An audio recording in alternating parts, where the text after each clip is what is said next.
Hey everyone, it's Rose Francois, your host for Thanks for Bringing Me Back podcast. This podcast is centered in gratitude, where we thank ourselves, God, a person, place, thing, or situation for bringing us back to who we are. Our 5 core values are to be grateful, be kind, be forgiving, be you, and be brave. Let's get into it. Hi everyone, I'm Rose Francois, your host for Thanks for Bringing Me Back.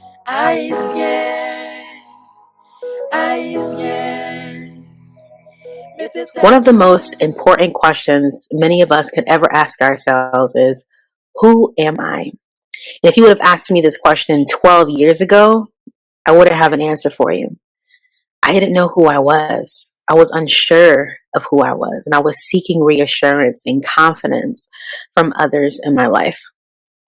But today, how I answer this question is, I'm a believer. I'm a child of God. Someone who has a big heart, who's family oriented, who's kind, who's brave, who's funny, artistic, beautiful, inside and out, creative. I am an author. I am a writer. I am an entrepreneur. Someone who has a purpose and alignment to speak life into others through any art form. And I am still on this journey of understanding the depths of my heart, the deep connection to myself so that I can be better for me and for others. I'm protecting my energy mentally, physically, spiritually, emotionally. And yes, it's a process. That's who I am. Today, I am so proud of who I am, so happy and proud of who God made me to be. And I am just on this journey of hope, of love, of kindness, of freedom and joy, deep joy and peace that surpasses any understanding of the world that only Jesus and God can give us.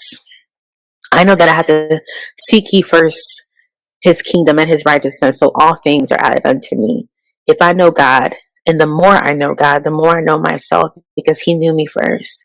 I know I am loved, I am heard, I am seen, I am fabulous, I am valuable, indispensable. That was a song. And that's how I introduced myself. But let me take you on this journey when I didn't know who I was. I'm Rose Francois, and I'm your host for Thanks for Bringing Me Back podcast. This podcast is centered in gratitude, where we thank ourselves, we thank God, we thank a person, a situation, or thing for bringing us back to who we are. And today, we start with my story. Let's get into it. Okay, so 12 years ago, I was about to graduate college, and I didn't always show up in my greater version of myself. I just remember feeling really lost after watching this high school party movie. I can't even think of the title, but I remember the main characters were all set up for success. Like they knew where they were going for college.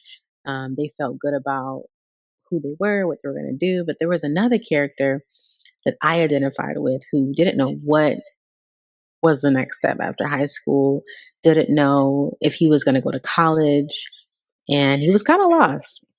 And I felt very connected to him because I didn't know anything that I was going to do. But I remember during that time, like identifying with him and that whole movie affecting me the whole day, where I felt like I was lost. And it didn't help that I was in an unhealthy relationship and who I thought was my high school sweetheart, someone who hurt me, but I wasn't woke enough, if you will, or I didn't have the words or strength or the tools to walk away. And despite the manipulation, the cheating, my so-called high school sweetheart was that person that I felt really connected to. And so leaving them made it feel like I was losing a part of myself because I didn't know who I was. So fast forward, go to college. Listen, it was amazing. I decided to stay in the community college. It's now a state college. And I was feeling good. I was a part of this internship. I was going to school full time. I was working at this job since high school. So it was about 3 to 4 years there. Like I had my foot in the door and knew exactly what I needed to do, right? Like I was leaned in focused from my college degree that I was going to get. But something else inside me was telling me, you're doing all this external stuff, but who are you? I wasn't really listening to that voice. And so one of the things I want to think about is just the huge impact that my family made and just being a support system when I graduated high school, right? And being the first person in my family to earn a bachelor's degree, which is really exciting and monumental, like being the middle child of 7 kids, Haitian descent, raised in Florida. Being that person definitely it's empowering. And so I was in this like amazing air of success. And I was trying to figure out who I was. I also let go of that relationship that didn't serve me well. And I didn't get a chance to really sit in what happened to me. I sort of just moved forward and kept going. I didn't realize the impact that it made on my self worth. And I kind of told myself, I'm not going to painfully experience this again. So I don't want to think about it. Let me just move forward. Right. And somehow I was losing myself. So in college, I had a lot of college friends and I was in this space where I chose me, like I made that decision, but I kept moving forward, like I said. So I finally landed my big girl job. And let me tell you, it was amazing. I was in this space where like I was feeling myself in like a superficial way and going out with friends from college and working and only thinking about the external stuff and avoiding the internal stuff, as you can imagine, based on what I just said.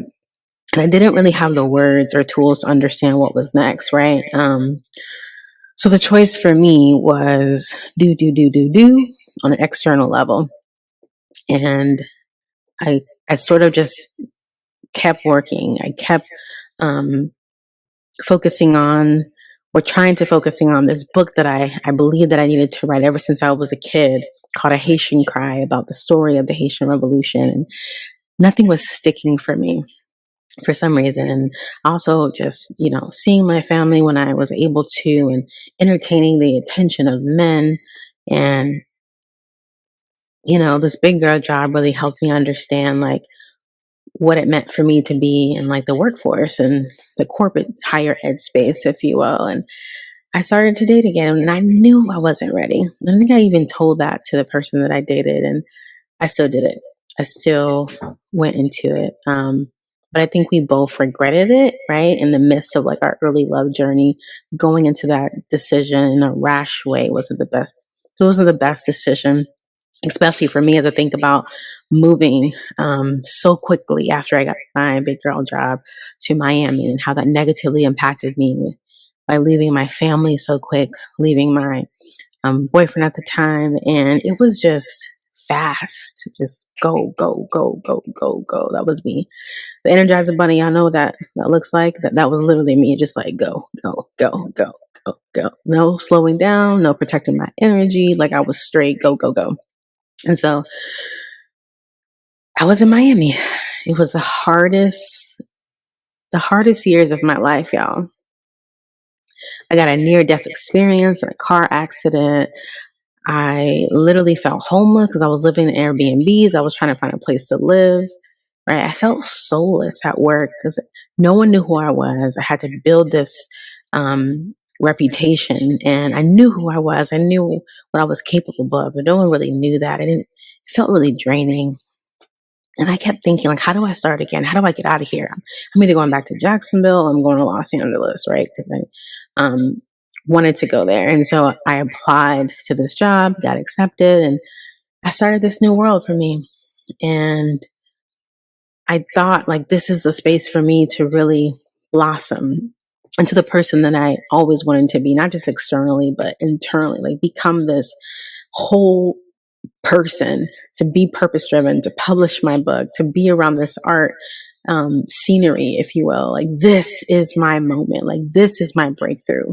This is it. I finally get to break away from this devastating Miami moment. And I was surprised of what happened next. So I was surprised. I was very surprised at what happened. But California was like a breath of fresh air, like literally like healing, transformation, challenging in all the right ways. And looking back now, like I wasn't financially ready to move to California. And I felt like I added a lot of pressure on myself and others who supported me because I simply wasn't ready. And that's me looking back, giving myself grace without judging myself about what happened, right?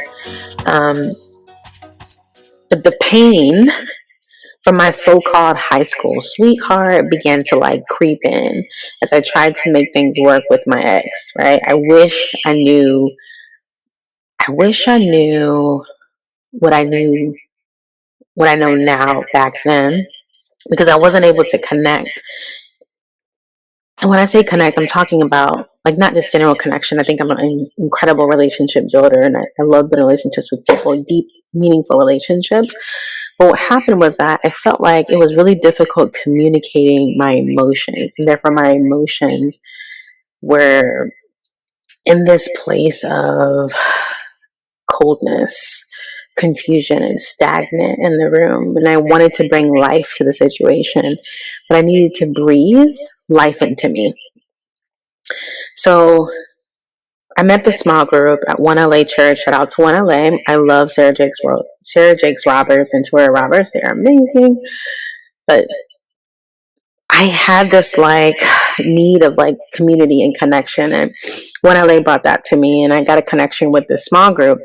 And I had friends that I really needed to connect with, right? And my joy came back, my spark came back, right? My connection to God. And I started to volunteering more in my job and working with alumni. And I also met this incredible friend in my small group leader, Dr. Nisi Fisher. And she wrote this book. Then in California, she was talking about it, but she did write this book called The Power Within Me, The Road Back to the Real You. And it literally set me free. But what I didn't know then was that I was experiencing the Be Free Woman, this concept that she created, this framework, how to really pour back into women to help them live in their higher version of self. Like she really helped me see what was going on, like what was happening inside me, and ask these really thoughtful internal questions that brought me back to who I was, like literally.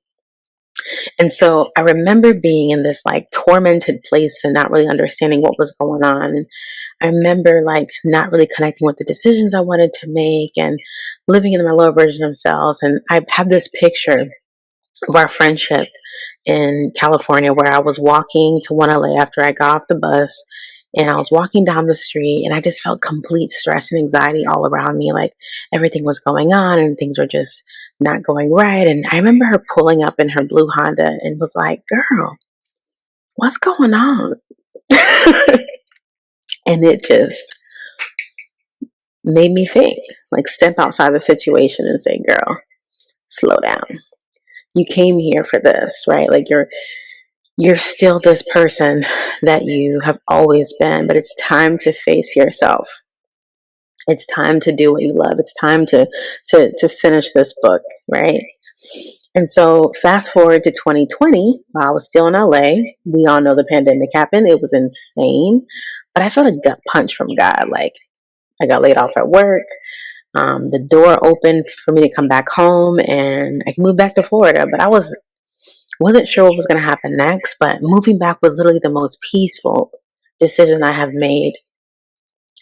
And I was so thankful to God because moving back allowed me to really secure a place and focus in on writing my book. And I published my book in 2021. It took me 10 years, and this is something that was inside me, this connection to my purpose, awakening. And I am the author today of The Generational Cry, based on the true story of the Haitian Revolution. I'll show you the picture of the book at the end of this series. But I'm just so proud of all of the things that I was able to accomplish internally. Don't mind the outside things, which is why I'm intentionally not mentioning like where I work, my accolades, and everything that I accomplished. I was mostly proud about coming back to who I was internally, my spirit, my soul, my emotion, my mind, like really being in a place where I was aligned to the higher version of myself and removing the negative self-talk, right? The book launch was a huge success because it took a lot out of me to believe in who I was. I am worthy. I am loved. I am seen. I have a purpose. I am artistic. I can be free. I can flow. I can do all these things. And I had to remember that to publish that book. And this is a message for anyone who feels stuck, where you are wanting to do something external, but internally you have this negative self-talk. The question I encourage you to ask yourself is, what am I in agreement with that is harming my mind? For me, it was, you're not good enough. You're not valuable. You're not enough. But that wasn't true. And I don't think it's true for you too, whatever you're thinking in your mind. And so today, in 2023, y'all, in 2023, today, I am a published author working on a couple of projects related to my book. I'm an artist. I wrote a song about my book. I released it in 2022. It's called Ensemble, which is Haitian Creole for together. And I am owning my past and giving myself grace to a stronger, more boundary focused and oriented person, sharing in honesty with love and grace and joy, and everyone who needs to know where I am. I share that. I am healing. I seek wholeness. I am whole. I am loved. I am taken care of. I am purpose driven. And I still talk to my small group every Thursday. We're amazing and they're a blessing. I just wanted to say that, looking at all the beautiful sides of what happened in the past, right? Whether it was something that I needed to own up to, that I needed to apologize to someone to, just the mistakes that I made, the great decisions that I made, the person I became, the transformation that happened. I'm taking the things from the past that can benefit me to the future. I'm taking my freeness, if that's a word. I made it a word. I'm taking my open-mindedness, my risk-taking, my dancing, my singing, my expressiveness in writing, my hopefulness, my faithfulness, my trustworthiness, and trusting of others. I'm taking that. Take the things that you need from your past. You don't have to take everything. Learn from the mistakes and take what you can use in the future. And I want to thank God for bringing me back to who I am, to showing me that I'm a leader, a healer, a powerhouse, a beautiful feminine woman walking in my light, purpose-driven and intentional. Thank you, God, for bringing me back. Thank you, family, for bringing me back. Thank you, my sister Chris, for giving me the title. Thanks for bringing me back, since I say it all the time as a joke. Thank you, my friend Asia, who told me the truth when no one would. Thank you to my friend Dr. Nisi Fisher. Thank you, small group, Kathy, Brad, Daryl. Thank you to all my close friends, Julian, Leonard, for your help in Miami, Impactors South Florida, and Impactors Jacksonville, Europe, South Florida, Europe, Los Angeles, all of the alumni. Thank you, Terry Hollingshead. Thank you, Dr. Joy, for helping me publish my book. Thank you to all the book launch supporters. Thank you for bringing me back to the real me. And with that, we are done. Podcast is a wrap. Look, it literally took me over 6 months to do this first podcast. It's insane. And today is May the 7th. And the number 5 is grace. And the number 7 is completion. So I truly believe that I had grace to complete this podcast in the timing that I did. Hey, brave people. Thanks so much for watching the first episode of Thanks for Bringing Me Back podcast. I'm grateful for you. And this is the first episode of the series. So what we have to come is more interviews of folks coming along and really thanking someone, something, or a person for bringing them back. Let's get ready for it.